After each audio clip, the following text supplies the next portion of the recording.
백중에 관련된 이야기, 백중 우란분절, 우란분절 이야기. 번역하면 도현, 거꾸로 매달려 있다. 사람이 거꾸로 매달려 있다. 땅속에 들어가야 되니까 땅속에서 가서 서 있으면 되는데 그 땅속이니까 이렇게 뒤집어졌다고 생각해서 거꾸로 매달려 있다. 라고 생각을 하는 거예요. 그렇게 해서 이제 부처님 천도하는 불교식 어떻게 보면 합동천도. 그리고 이 우란분절이 굉장히 중요한 게 백중이라는 뜻은 그겁니다. 그냥 짧게 말씀드릴게요. 왜냐하면 질문 받는 시간이 있으니까 6월 보름이 유두, 적곡지 명절, 동유두, 목욕, 동쪽으로 흐르는 물에 목욕하는 날, 목간. 그래서 적곡지 명절이 있고 그게 이제 농사 끝나고 이제 풍요를 기원하는 거예요. 어차피 농사는 그때쯤 되면 다 끝나고 이제는 익는 거 기다리는 거거든요. 그래서 별탈 없기를 기원하는 그런 게 6월 보름. 그 다음에 이제 조금 일찍 나는 거는 7월 보름부터 좀 나는데 많이 안 납니다. 7월 보름에 햅쌀이 나올까 말까 할 정도일 겁니다. 그래서 7월 보름. 그래서 백중은 중간이라는 뜻이에요. 1년의 중간. 12월이면 6이 중간 아니요? 6이 중간 아니요? 7이 중간이요? 6, 7 다 되지? 맞지? 그제? 근데 홀수를 별로 안 좋아하기 때문에 아니 짝수를 안 좋아하기 때문에 홀수로 가는 거예요. 그래서 제가 전에 말씀드렸었잖아요. 우리나라 모든 명절이 홀수가 겹쳐지면 명절이다. 1월 1일, 3월 3일, 그 다음에 5월 5일, 7월 7일, 9월 9일 뭐 이런 식으로 홀수가 겹쳐지면 명절이다. 그리고 전에는 없었는데 10 이상 되면 명절이 아니다. 네, 얘기했잖아요. 그리고 최근 들어서 이제 10 이상 되면 11, 10일 빼빼로데이, 롯데 명절이에요. 롯데 명절. 롯데 명절. 그렇게 해서 그렇게 잡히는 거고 짝수 명절은 없습니다. 그래서 그게 기수우수라 그래서 짝수와 홀수의 법칙이라고 하는 게 있어요. 그래서 동아시아 사람들은 홀수에 대한 선호가 굉장히 높기 때문에 그래서 그렇게 걸리는 거고 그래서 7월 보름이 중간이 되는 거예요. 6월 보름도 중간이고 7월 보름도 중간이지만 중간을 7월로 잡는 거래요. 상서로운 그런 것 때문에. 그리고 그거를 100가지 음식이 난다 그래서 백종 이렇게 얘기하는데 100가지 음식 택도 없습니다. 근데 여기가 아니고 이런 절기랑 관련된 이야기들의 상당 부분이 우리가 24절기 쓰는 게 중국의 강남 문화 쪽하고 관련이 돼요. 그리고 이 7월 보름이 뭘 의미하는 거냐면 인도 문화예요. 그러니까 우리랑 계절이 좀 안 맞는 거예요. 이해가 되시죠? 그러니까 24절기는 중국의 강남 문화고 남쪽 좀 더운 쪽 문화고 우리보다 위도가 훨씬 낮은 쪽 문화고 지금 7월 보름이라고 하는 개념은 인도 문화예요. 그래서 우리랑 계절이 안 맞는데 우리는 그냥 받아들인 거기 때문에 거기에 대해서 크게 비판할 수는 없어. 그래서 그런 얘기 했잖아. 제가 전에도 뭐 화이트 크리스마스 뭐 어쩌고 얘기하는데 야 예수가 태어난 중동에 눈 잘 안 와. 진짜 그거는 산에 가야 눈이 올까 말까 하는 거야. 중동에 눈 오면 기상이변이다. 화이트 크리스마스는 무슨 개똥이 화이트 크리스마스야. 그거는 유럽식 사고지 중동식 사고가 아니고. 아니 맞잖아. 그래서 만약에 예를 들어서 유대가 이스라엘에 12월 25일 날 눈이 왔어요. 재앙이야 재앙. 화이트 크리스마스입니다. 재앙이야. 우리 식으로 말하면 뭐 저기 강원도에 뭐 대단한 산불이 났어요. 이런 거 비슷한 거지. 재앙이야. 비극이지. 그래서 그런 거는 그 동네마다의 어떤 이미지가 구축된 거기 때문에 그걸 뭐라고 하기는 좀 그런 거고. 그래서 100가지 음식이 난다라고 하는 건 인도 개념이라고 생각을 하시면 돼요. 우리 개념은 아니고. 그리고 우란분이라고 하는 거는 이제 방금 얘기한 것처럼 뒤집어졌다. 거꾸로 뒤집어졌다. 그래서 안 좋다라고 하는 그렇게 쓰는 거고. 그리고 이때가 이제 해제, 안거라는 건 집중 수행이에요. 여름에 인도는 비가 많이 오기 때문에 이런 우기 때 집중 수행을 한 3개월 동안 하고 그리고 나서 그 공덕 마일리지로 그 에너지로 지옥에 있는 분들을 빼내온다. 라고 하는 게 우란분경, 목련경, 대목련경에 나오는 이야기입니다. 스토리입니다. 스토리. 예, 그때 이게 일종의 약간 좀 그렇긴 한데, 인도 문화의 가장 큰 특징이 어머니에 대한 효를 강조하는 거거든요. 아버지에 대한 효는 강조하지 않습니다. 그래서 인도에서는 부모 은중경에서도 다 어머니 효예요. 부모 은중경 내용 모르시면 저거 생각하시면 됩니다. 어버이 은혜. 그 양주동 박사가 가사 쓴 어버이 은혜.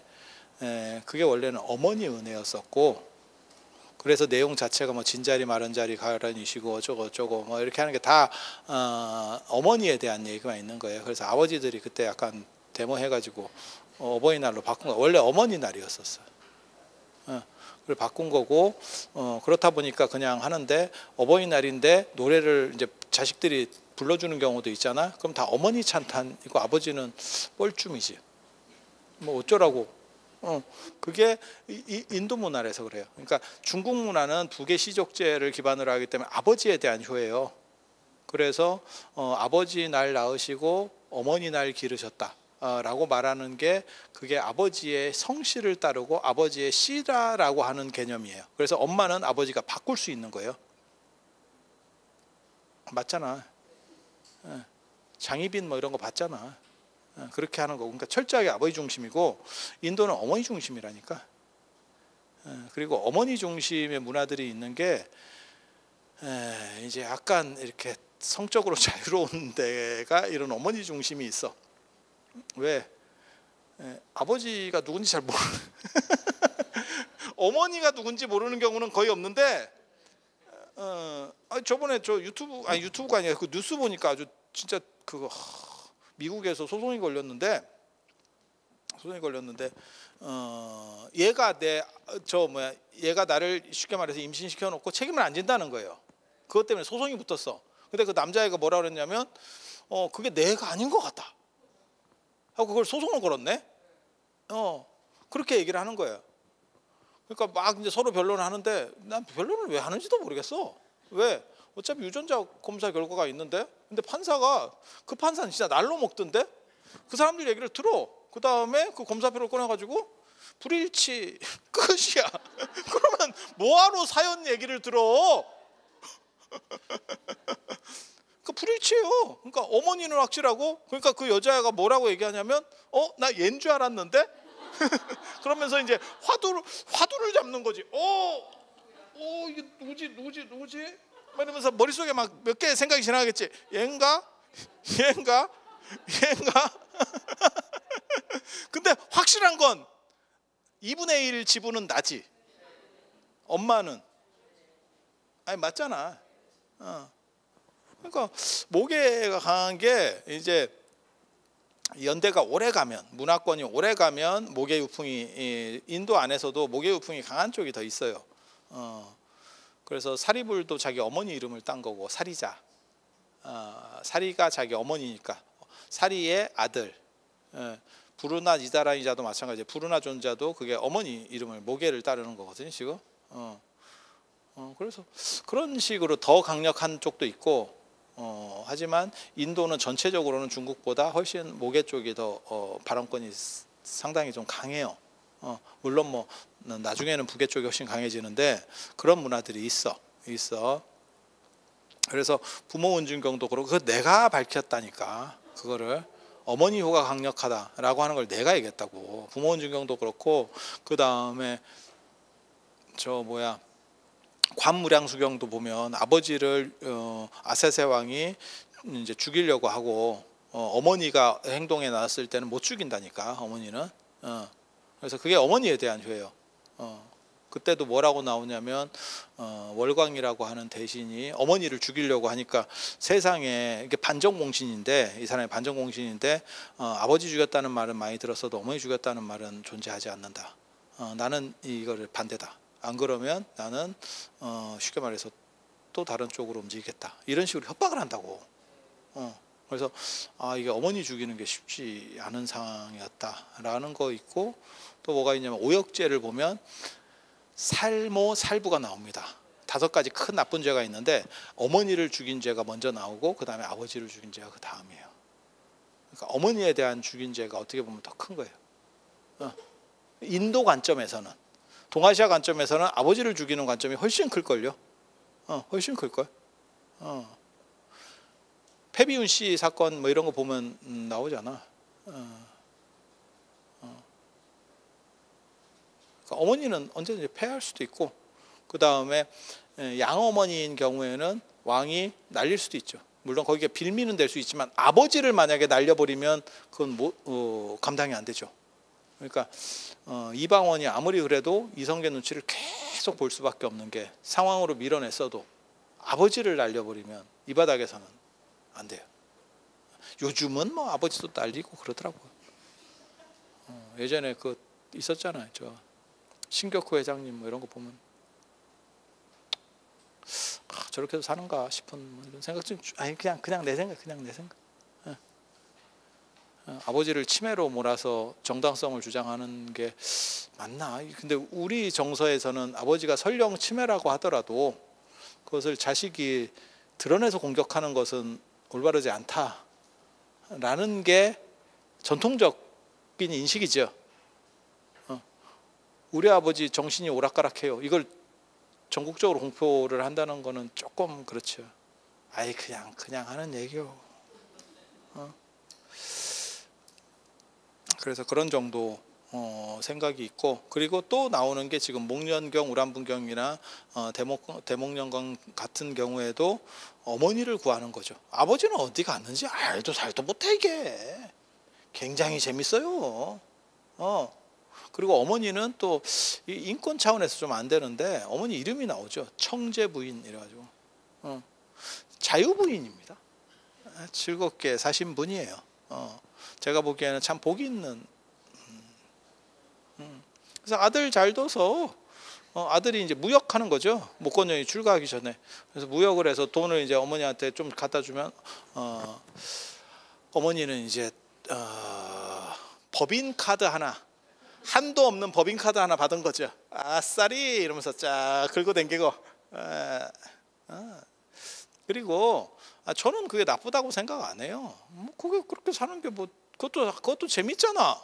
크게 나쁜 짓을, 남에게 해를 주는 거는 아니니까. 그렇게 해서 이제 재밌게 잘 산 거지, 즐겁게. 그리고 옛날에는 아들이 크면 뭐 어머니가 해봐야, 아닙니다. 예. 아들이 커도 어머니가 3, 40대다. 생각 잘해야 돼. 6, 70대 아닙니다. 3, 40대다. 그러면 놀지 않을까? 괜찮겠죠?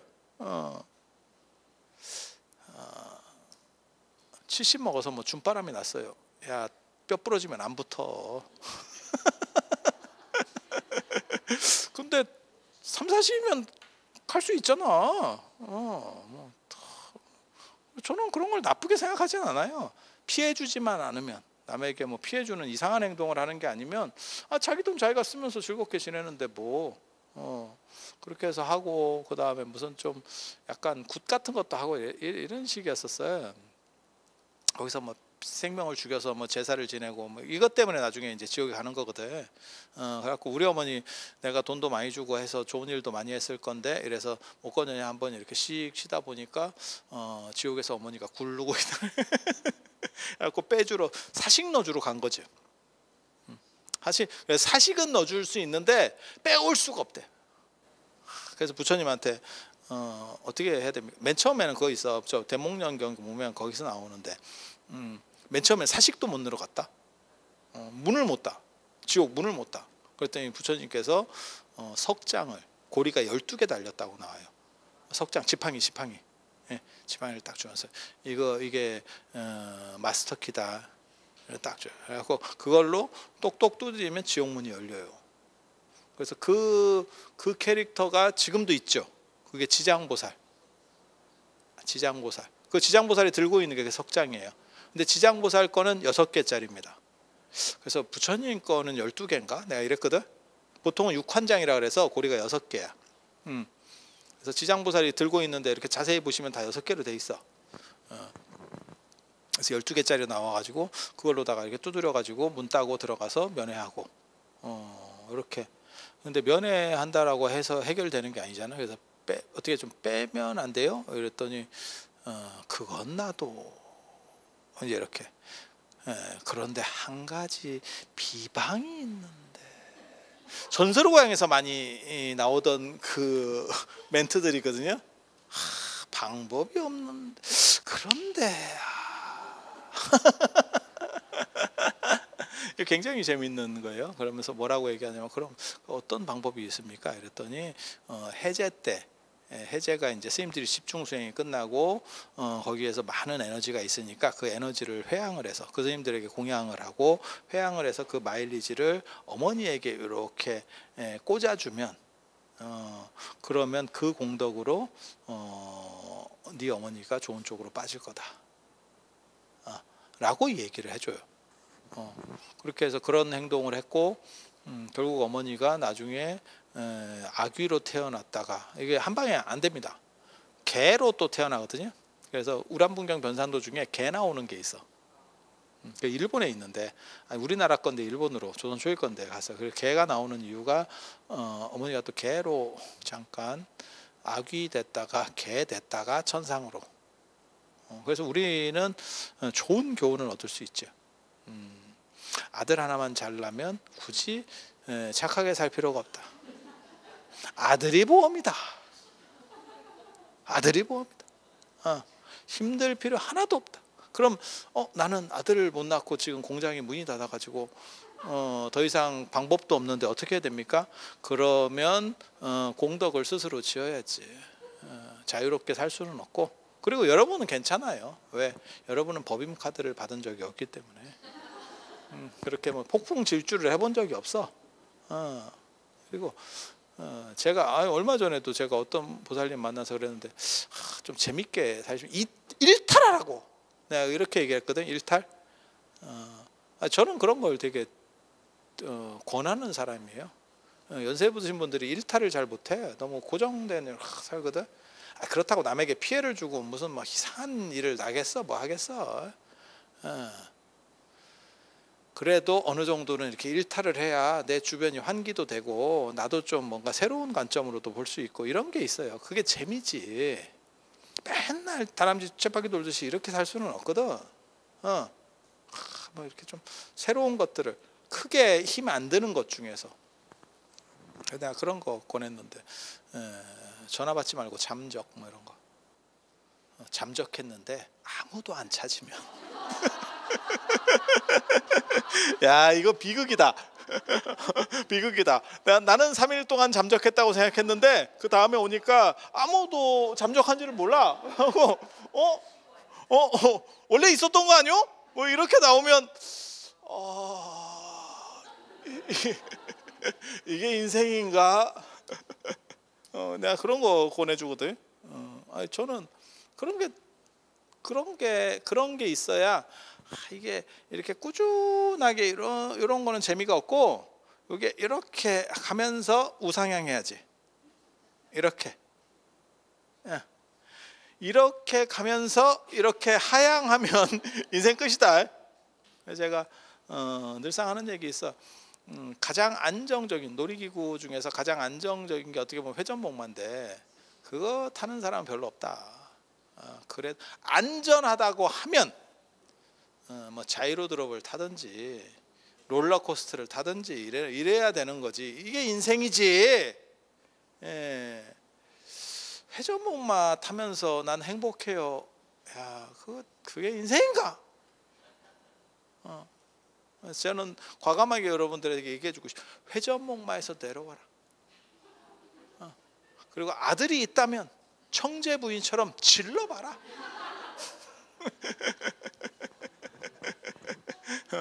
근데 이제 문제는 아들이 안 구해줄 수도 있다는 거. 안 구해줄 수도 있다는 걸. 엄마 구해주고 싶었어요. 이러면서 미안해요 엄마. 그러면 내 자식이 맞구나 이렇게 생각하면 돼. 확실히 내가 낫지 이렇게 착각했네 이렇게. 자, 그래서 이 우란분절 때 이제 그 목건년에 어머니만 구하는 게 아니고 그러지 말고 에브리바디, 바람 불 때 연 띄우고 물 들어왔을 때 배 띄우듯이 나도 숟가락을 좀 얹자. 그게 이제 조상천도예요. 조상천도입니다. 그렇게 해서 월대는 7대까지, 인도는 7대까지 봐요. 우리는 4대고 인도는 7대까지. 그렇게 해서 하기도 하는데 뭐 그건 되는 대로 하면 됩니다. 다. 그래서 나랑 직계가 아닌, 원래는 우란분절 때는 직계가 아닌 사람을 올리는 거였었어요. 원래는 왜 직계는 제사로 하거든. 그래서 직계에서 빠진 사람. 그러니까 내가 무슨 고모랑 잘 지냈어. 근데 고모는 자식도 없어. 예를 들면 그렇게 갈 수도 있어요. 나 삼촌하고 되게 좋아. 아니면 나 친구랑 되게 친했는데 그 친구가 그냥 그렇게 저렇게 해서 없어. 갔어. 가능성 있는 얘기잖아요. 그래서 그런 거는 유교에서는 제사를 못 지내요. 꼭 위로만 지내게 돼 있거든. 자식도 제사 못 지냅니다. 자식 제사 부모가 지내는 거 아니요? 맞잖아. 그래서 나랑 친한데 내가 지내지 않는 분들, 그리고 내 자식들, 그러니까 관련자들을 지내는 게 어떻게 보면 기본적으로는 우란분제였고, 그리고 그런 분들을 천도시키려는 걸 목적으로 하는 거고, 지금은 이제 약간 바뀌어가지고 지금은 부모님 제사도 안 지내시는 분들도 많으니까, 그러니까 그냥 우란분제 때랑 올려서 합동으로 하고 우리는 그냥 이렇게 좀 끝냈으면 좋겠습니다 라고 하시는 분도 있어요. 그래서 빠지고 싶으면 이런 걸 하시면서 살살 빠져나가는 것도 괜찮습니다.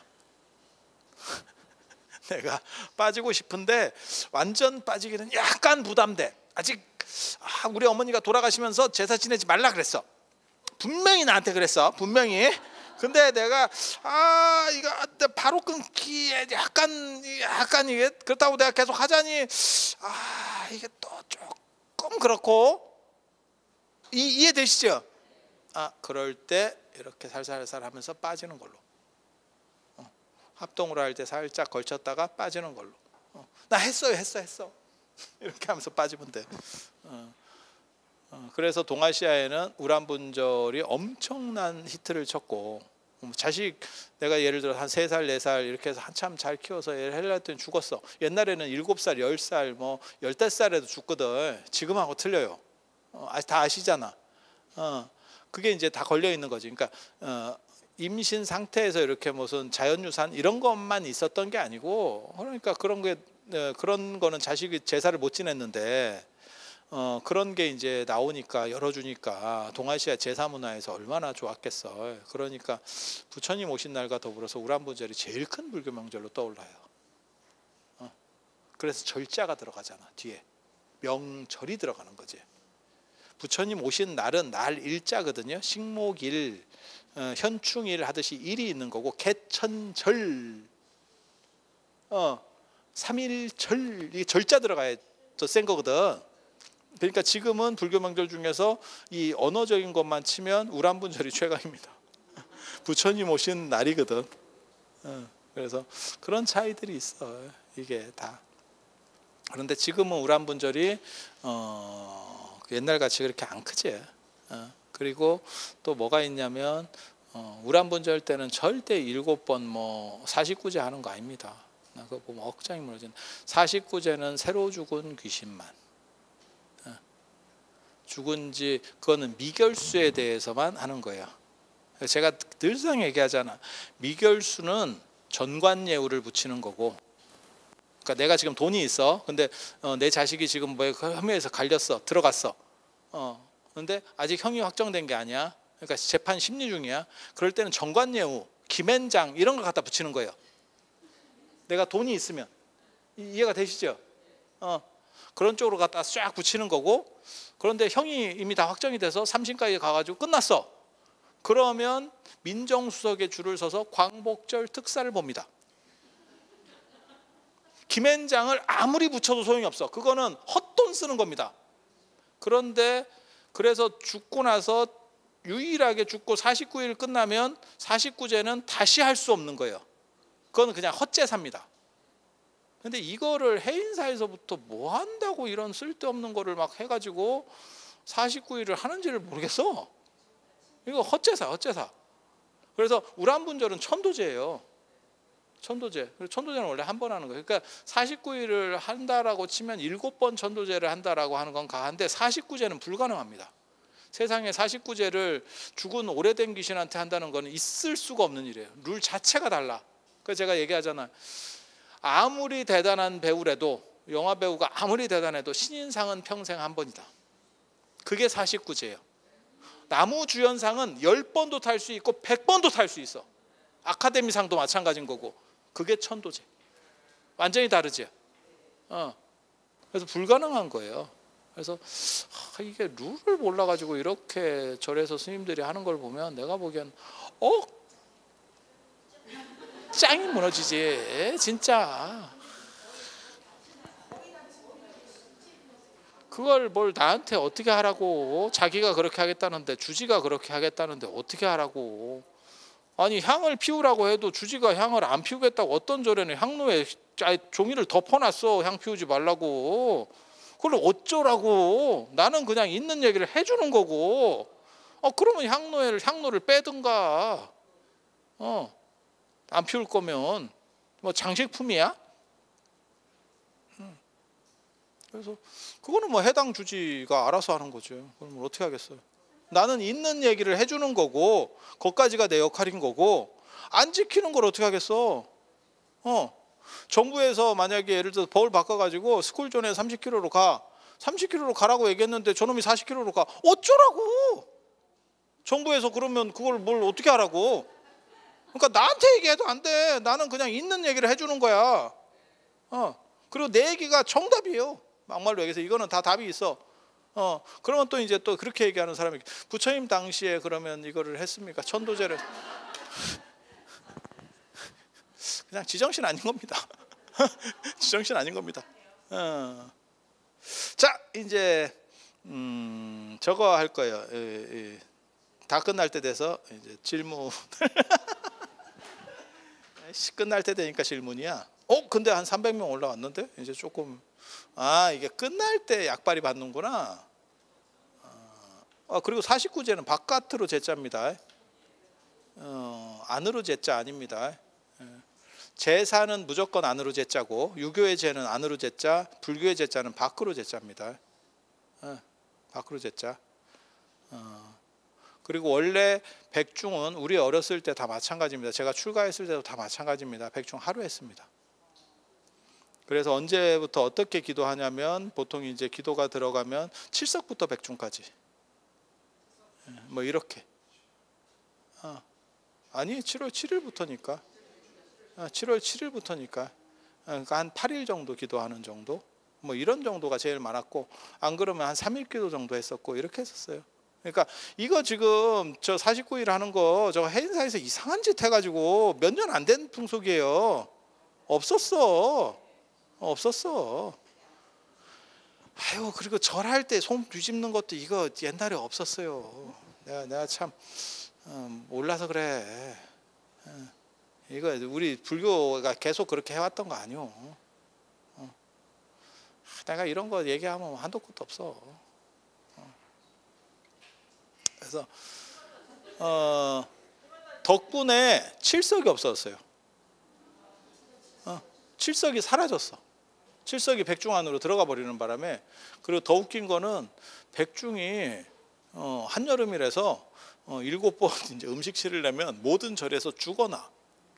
힘들어. 그래서 이게 과연 맞는 건가? 그냥 한번 원래 합동으로 하고 끝내는 건데 그게 더 안 맞나라는 생각 해봅니다. 아니 절마다 달라. 그러니까 7번 하는 절도 있고 입제까지 8번 하는 절도 있어요.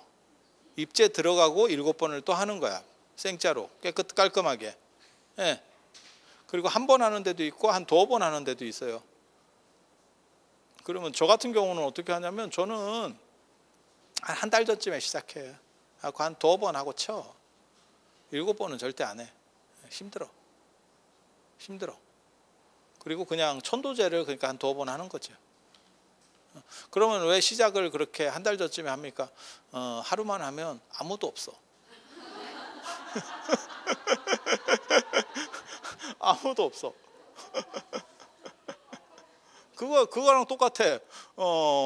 저 부처님 오신 날 연등꼬리표가 우리 옛날에는 한 음력 2월 정도쯤 풀었거든. 근데 지금은 정초기도 때부터 풀어. 그래서 내가 뭐라 그랬냐면, 야, 이런 식으로 가면 한 해 전에 등꼬리표 나가겠다. 이거 좀 재밌지? 참 인생이 좀 쓸쓸합니다. 씁쓸합니다. 그리고 제가 얘기하는 거는 뭐 절에 가서 따져라 이런 거 아니에요. 알고 있어라. 알고 있어라. 그리고 늘상 제가 말씀드리는 거 있어요. 알고 있고 내가 바꿀 수 있는 위치에서 바꾸는 거지, 내가 하기 싫을 때 말을 하면, 제사도 딱 그런 거거든요. 내가 밑에서 바꾸는 게 아니고 내가 위에 갔을 때 바꾸는 거예요. 내가 어떤 원리를 안다 그래서 어른들이 하고 있는데 그거를 바꾸려고 하면 싸움이 퍼져. 싸움. 그런데 개인적으로는 49일을 하더라도 천도제 7번 한다라고 말을 하지 49제 한다라고는 안 했으면 좋겠어. 그러면 다 헛제사입니다. 헛제사면 안 하는 거랑 똑같아요. 그리고 이거는 더 잔인한 얘기를 해드리면 안 하는 것보다 못할 수도 있습니다. 과공은 비례라고 지나치면 부족한 것만 또 못해요. 원래 세상에 예라고 하는 건 원래 그런 거예요. 적합하게 맞추거나 그런 거지. 제가 그래서 얘기했잖아요. 설에 세배하는데 아버지를 존경해서 2번 절하면 발길질이 나온다니까. 그건 그렇게 하는 게 아니오. 그래서 이런 걸 보면 참 너무 슬프지. 그래서 막 프랭카드까지 걸어가지고 백중 49제 막 이렇게 좀 슬퍼. 네, 이런 얘기를 많이 해주는데도 안 고쳐지는 게 더 좀 안타깝지. 내가 얘기해줬잖아 전에. 천도해서 가면 카톡을 보내라고. 그래야 후손들이 알고 다음 백중 때 뺀다고. 근데 어른들이 가면서 카톡을 안 보내니까, 어른들이 가셨는지 안 가셨는지 모르니까 후손 입장에서는 누구를 빼기가 참 애매하거든. 그냥 계속 올리는 거예요. 그래서 여러분들 가실 때는 꼭 카톡을 보내. 나는 가니까 더 이상 저거 보내지 마라, 올리지 마라. 꼭 보내 카톡을. 그래서 죽을 때 관에다가 스마트폰을 넣어주는 걸로. 근데 스마트폰을 뭐 좋은 생각이야. 스마트폰을 넣어주면 그게 돈이 비싸잖아. 그러니까 그거보다는 그냥 싼 맛에 백중 올리는 게 싸겠는데, 내가 살았을 때 계속 백중 올리는 값을 더해도 스마트폰 넣어주는 것보다 쌀 것 같은데? 화장은 제사를 안 지내는 거지, 이거는 제라니까. 다른 거라니까. 그러니까 49제나 이런 거는 원래 화장한 사람 용이에요. 절에서 그럼 계속 49제나 이런 거를 화장한 사람에 대해서 지냈겠지. 매장 비율보다 화장 비율이 더 높았지 않았겠어요? 절 안에서는. 그러니까 밖으로 제자는 화장하고 무관하다니까. 내가 그래서 화장하면 제사 안 지내도 된다 그랬더니 어떤 또 무식한 스님이 뭐라고 얘기하냐면, 화장하고 제사하고 관계 없다는 거요. 뭘 관계가 없어? 네가 무식한 거야. 그리고 절에서 그러면 제사를 안 지내야 돼. 그 제사가 아니라니까. 49제 천도제 이런 것들은 다 밖으로 제자야. 그리고 그거는 화장과 무관해. 원래 화장하고 하던 애 의식이야. 인도에서도 그렇고. 근데 그거를 유교 제사하고, 그러니까 기본도 모르면서 입을 털어. 야, 나와서 얘기하려면 기본은 알아. 나 배운 사람이라니까. 걔 하고 싶으면 해. 개랑 관련된 그런 반려동물과 관련된 가장 어떻게 보면 밀접한 게 불교예요. 불교는 모든 잘 나가는 보살님들은 다 반려동물이 있어. 그래서 내가 전에 신문에 글도 썼는데, 자 봐봐, 보현보살 코끼리, 문수보살 사자. 야 이거 반려동물로 약간 다 부담스러운데. 지장보살 개라니까. 지장보살 개. 그래서 지장보살이 어떻게 보면 우리나라 반려동물, 전 세계 반려동물에 어떻게 보면 시조격 인물이에요. 그래서 내가 원래 또 지장보살 전문가잖아. 왜 지장보살에게 개가 들어가는지에 대해서 내가 잘 알거든. 그런 얘기를 다 해줄 수는 없고, 그래서 그런 게 가능해. 단 언간하면 그거는 단을 따로 차려야 돼. 그러니까 위패 묻히는 데라도 따로 해야 돼. 왜? 계람 겸상하기 싫은 사람들 굉장히 많아. 그거는 개를 좋아하시는 분들은 개랑 겸상도 해요. 실제로 이렇게 보면 개랑 같은 방에서도 자고. 저도 어저께 기차를 타고 오는데 이 할매가 또 개를 안고 탔어요. 아니야, 기차나 대중교통 안에서는 개를 실을 수는 있지만 그거는 개 집에다가 딱 이렇게 실는 거에 실어서 위로 보관하게 돼 있지, 안고 타면 안 돼요. 이거는. 근데 이거를 또 이렇게 하더라고. 근데 나 그렇게 또 순한 개는 처음 봤네. 그 주인보다 훨씬 정서적으로 안정이 돼 있어요. 놀랍게도. 그 주인은 더럽게 산만해 하고, 뭐 카톡을 보내는지 뭐 하는지 모르겠는데 또 다 무음 처리도 아니야. 띡띡띡띡띡띡띡띡 또 그게 아유 이게 무슨 계속 불안해 사람이. 걔는 가만히 있어. 그래서 내가 야 저런 주인하고 사는 것도 너도 참 개고생이겠다라는 생각을 해. 걔가 귀가 더 아마 더 어떻게 보면 더 밝을 건데 우리보다, 걔는 얼마나 이 앞에서 틱틱거리고 있으면 짜증 날까 싶은데 진짜 무던한 놈이더라고. 그래서 내가 그래서 이게 반려동물이 그런 거를 쉽게 잘 용인하는 사람도 있고 싫어하는 사람도 있어요. 그거는 서로 룰을 지켜줘야 되는 거야. 그래서 위패도 제가 보기에는 같이 붙이는 거는 좀 안 맞고 따로 한 칸을 만들어서 붙이고, 봉은사 같은 경우에는 반려동물 그게 따로 있어요. 그렇게 하는 게 저는 맞다라고 생각을 해. 그러니까 해주고 싶으면 그런 쪽으로 차라리. 그런데 그걸 붙여서 놓으면 지금 사람도, 여러분들 중에서도 반려동물을 키우는 분도 있고 아닌 경우도 있을 건데, 키우는 경우도 겸상하는 경우도 있고 안 하는 경우도 있을 거예요. 그런데 싫어하는 사람은 또 되게 싫어할 거고, 그 다음에 여러분들 조상님들 정도면 이게 무슨 개 같은 경우래 나 이렇게 나올걸? 지금 우리는 그나마 그런가? 라고 이해하려고 하는 쪽이고, 제가 어렸을 때 이렇게 딱 봤을 때는 개가 밥상에 와가지고 뭐라도 하나 주워 먹으려 했다가 진짜 개 패듯이 맞는 거 내가 여러 번 봤거든. 다시는 안 올라와야겠다라고 하는 아주 강력한 우리는 또 이렇게 약간 애들이 오면 이렇게 뭘 좀 주고 뭐 이렇게 해가지고 이렇게, 게다가 이제 걔가 선을 넘는 거지. 그게 올라오면 두드려 맞는데, 나는 괜찮았어. 나는 동물을 별로 이렇게 좋아하는 스타일이기 때문에 괜찮은데, 어른들은 난리 났었죠. 아니 우리 주변에 있었잖아. 그래서 지금 제사를 지내는 게 여러분들을 지내는 게 아니고, 사십구제나 이런 것도 영단을 차리는 게 여러분을 차리는 게 아니라 여러분 조상님들을 차리잖아. 그러면 그분들 입장에서는 이해할 수 없는 구조일 거예요. 그러니까 아예 따로 하는 게 맞을 겁니다. 그래서 오늘 이런 정도 하고, 그래도 350명. 이거 한 2시간 더 하면 이거 한 400~500명을 이게 올라오니까 끝나네. 그래서 오늘은 이상하고,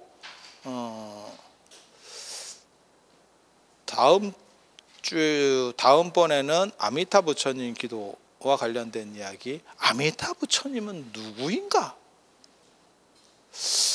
다음번에는 그러면 불교와 여성에 대한 이야기. 제가 원래 여성에 대해서 관심이 많기 때문에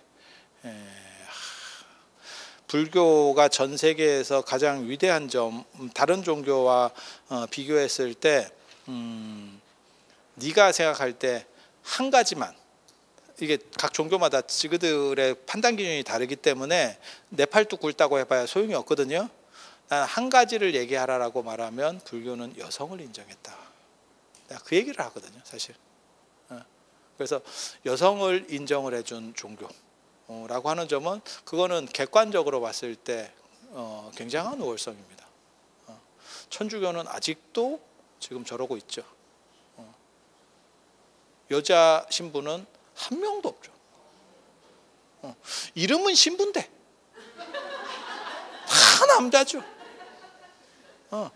그러고 보면 불교가 얼마나 계명한지를 알 수 있죠.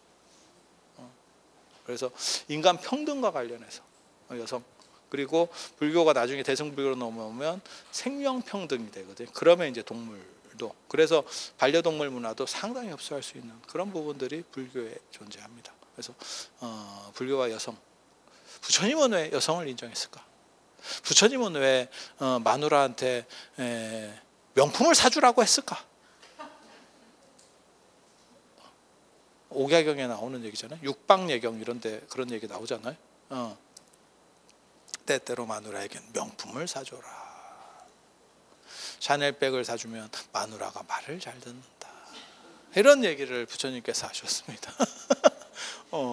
그거 굉장히 어려운 얘기예요. 조선시대 때 남자들에게 그런 얘기를 할 수 있을 것 같아요? 안 되는 거예요. 그건 뭐냐면 서로 평등하고 우리는 같이 가는 동일 대상이에요 라는 생각이 있을 때. 근데 우리 조선시대 때 우리 조상들은 아래 것 같이 봐가지고 부엌에서 뭐 밥을 먹고 한 단 낮은 데서 뭐 이런 식으로 처리를 했죠. 아주 야리하죠. 그래서 그런 여성에 대한 이야기, 부처님은 왜 부인에게 샤넬백을 사주라고 했을까에 대한 이야기를 해드리도록 하겠습니다. 들어주셔서 감사합니다.